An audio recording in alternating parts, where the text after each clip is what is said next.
Empower is a one-day workshop for all the women and the youth and the children in our area that we empower the girls and the ladies to understand and know what gender-based violence is, to understand and know where the supports are, to share and learn from each other.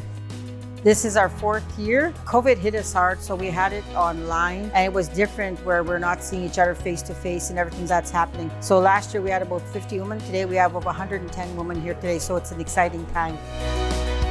This year we're focusing on gender-based violence and how it affects them in their day-to-day life at home, in their life at work, and just out in the general public. We want to talk about safety and how they can help themselves when they're out there if you're experiencing gender-based violence. Well, it's really important to talk about the issues because when we look at the statistics in our communities alone, we're still seeing statistics like 88%, 65%, 81%. Like our statistics are still really high for violence in our communities, so we need to just keep talking about it, and education and knowledge is power. So the more we talk about it, the more that it gets out there, and hopefully we can start to see some of those numbers come down and women be more safe. I think it's really important that we talk about healthy relationships, gender-based violence. It's a dominant, predominant issue in our communities. It impacts every single person. The better we are at relationships in the community, the better we are at supporting ourselves and each other in relationships, then the stronger, safer, better communities we're going to have.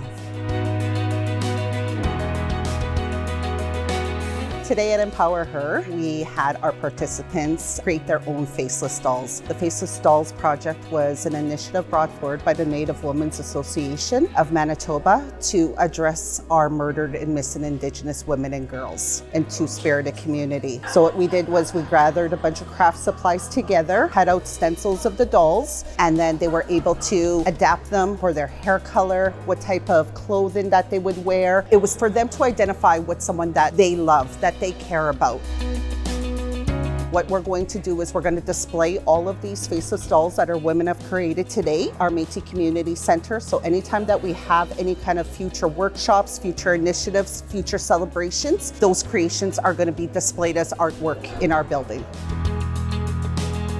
The reason I share my story is the young people. We're tired of hearing of young people committing suicide. We're tired of losing our children, and we're tired of hearing of the violence that's being done to them.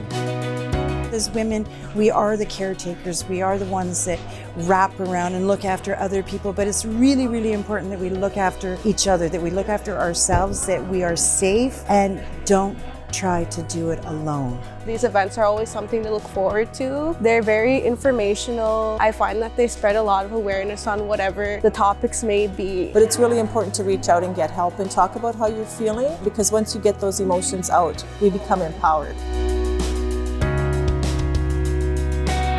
I believe it's important to talk about these issues so we could educate the ladies that are here today, educate their families on healthy living, healthy lifestyles, and being able to go out there and work and never be afraid of who you are, where you come from.